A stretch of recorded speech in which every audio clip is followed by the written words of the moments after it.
Mais uma vez eu quero deixar bem claro, e partindo do princípio de que Jesus nos disse que iria cobrar pelos talentos que Ele nos deu, se nós os omitíssemos, não fizéssemos com que eles rendessem, não os usássemos na construção do seu reino.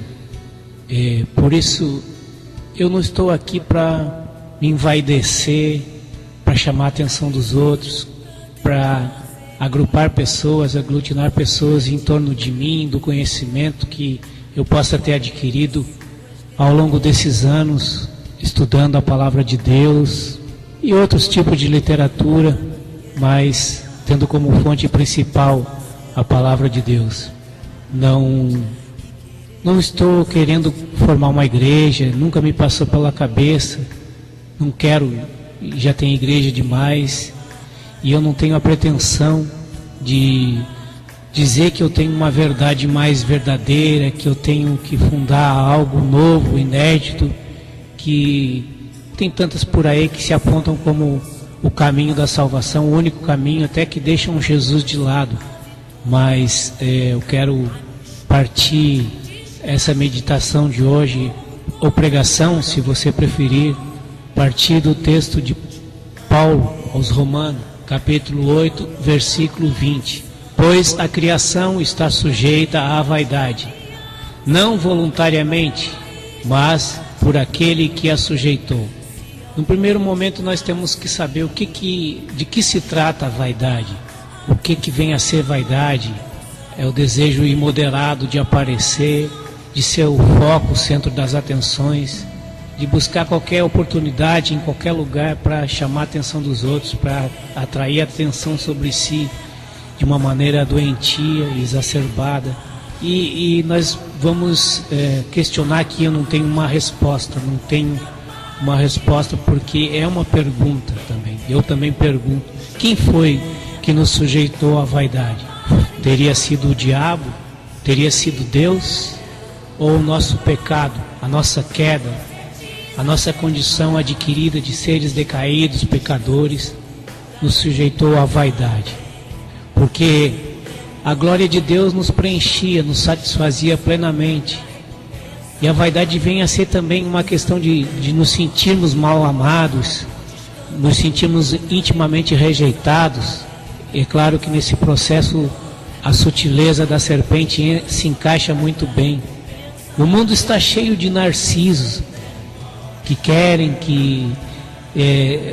partindo de uma fé ou uma inteligência, um carisma pessoal, um dom, até não diria que não sejam dons, mas que construíram um caminho de fé subjetivo, construíram impérios ministeriais astronômicos, arrebanharam pessoas e mais pessoas, povos, nações, mas que não estão levando a Jesus, estão levando a si mesmo, por simples e pura vaidade. E a palavra de Deus, Jesus disse que de que adianta um homem ganhar o mundo inteiro se ele perde a sua alma? Na verdade, eu, como uma pessoa, como um ser humano, sou sujeito a falhas, também sou sujeito à vaidade, tenho as vaidades que acompanham a minha natureza, de acordo também com o grau de instrução que eu tenho, com os dons que eu tenho, que eu recebi de Deus, que é para colocar no serviço. Na verdade, eu olho para os meus dons e eu gostaria de deixar eles na gaveta lá, para não aparecer, para sumir, para desaparecer, para que Edson não exista, mas para que Cristo apareça. Mas nisso também pode estar contido a minha vaidade. Nisso também eu posso estar camuflando a minha vaidade de querer ser mais santo, ou de querer ser mais sábio, de querer ser mais espiritual do que o outro. A vaidade, ela tem sutilezas, ela tem caminhos delicados, ela se camufla com muita delicadeza, com muita sutileza, ela nos cerca. E um dos grandes aliados da vaidade é o nosso intelecto. Nós podemos usar o nosso intelecto para fazer coisas boas, para construir coisas, para criar coisas, mas também podemos usar o nosso intelecto para atingir o ser humano, para ter domínio sobre o outro ser humano, para fazer com que o outro ser humano seja reduzido à nossa vontade, submetê-lo, subjugá-lo à nossa vontade, aos nossos conceitos subjetivos de fé, de Deus, de reino dos céus. E Jesus, ele foi incisivo. Ele disse que ele até agradeceu a Deus, ao Pai, por ter revelado aos simples, aos pequenos, na sua sabedoria simples, humilde, na sua humildade, na sua singeleza. Ele não escolheu grandes doutores, grandes mestres da intelectualidade, grandes filósofos, mas ele escolheu homens rudes, de pouco conhecimento, para transmitir a sua palavra. E ele tem feito isso através hoje de ex-presidiários, ex-prostitutas, ex-ladrões, ex-marginais e pessoas que tiveram uma vida angustiante, amargurada, que não tiveram voz e nem vez nessa vida. Ele não está atrás de pessoas que se envaidecem por causa do seu conhecimento, por causa do seu dinheiro, por causa das suas riquezas ou por causa do seu talento excepcional. Na verdade, tem muita gente perdendo a sua alma cantando louvores ao Senhor, porque dissimuladamente estão buscando a honra e a glória para si mesmo. Embora gritem, cantem, exaltem, exultem de alegria no momento de louvor, mas o eco, a ressonância é para o seu próprio ego, para a sua própria ruína, até eu diria. Eu, como falei há pouco, eu sei que Deus me deu alguns talentos.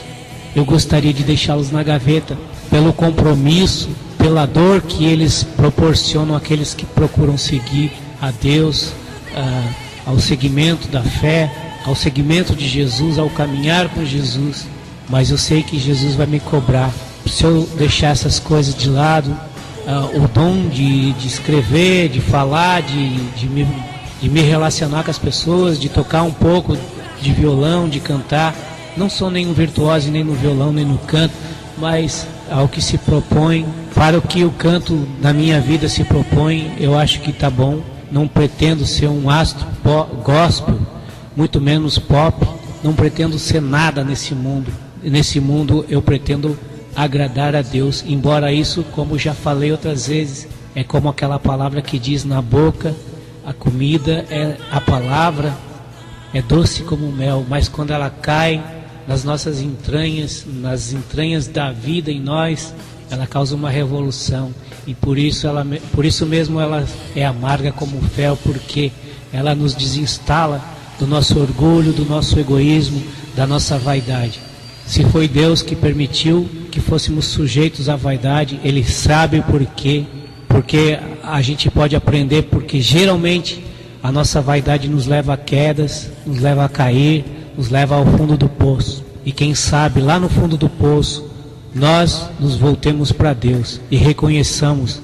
Já dizia Salomão que foi o homem mais sábio deste mundo, o homem mais rico, o homem que mais criou projetos, que mais desenvolveu projetos dentro do social, dentro da arquitetura, enfim, foi um homem de grande sabedoria e teve muito poder neste mundo, mas também foi um homem que renunciou ao seu Deus, construindo altares para suas numerosas esposas, e ao ponto de chegar ao final da sua vida, e talvez no momento de lucidez, ele concluía toda a sua existência, a sua construção, o seu construtivismo, o que ele amealhou, tudo, as construções as magníficas, os palácios, castelos, cidades, armamentos de guerra, a infraestrutura militar, tudo isso, suas conquistas, para chegar no final da vida, como eu disse, no momento de lucidez,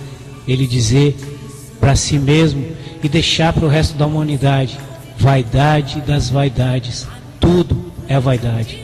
Que Deus abençoe você, meu irmão, minha irmã, e confesse a Deus que você tem vaidade sim, todos nós temos, somos vaidosos por natureza. A vaidade é uma característica da nossa queda, mas Deus pode trabalhar na nossa vida e nos fazer humildes, nos tornar humildes, mas também podemos cair na vaidade da humildade. Sempre o perigo dos extremos. Deus abençoe, ilumine a cada um de vocês que me ouvirem, que tem me ouvido e que ainda vão me ouvir. Eu abençoo a todos em nome de Jesus.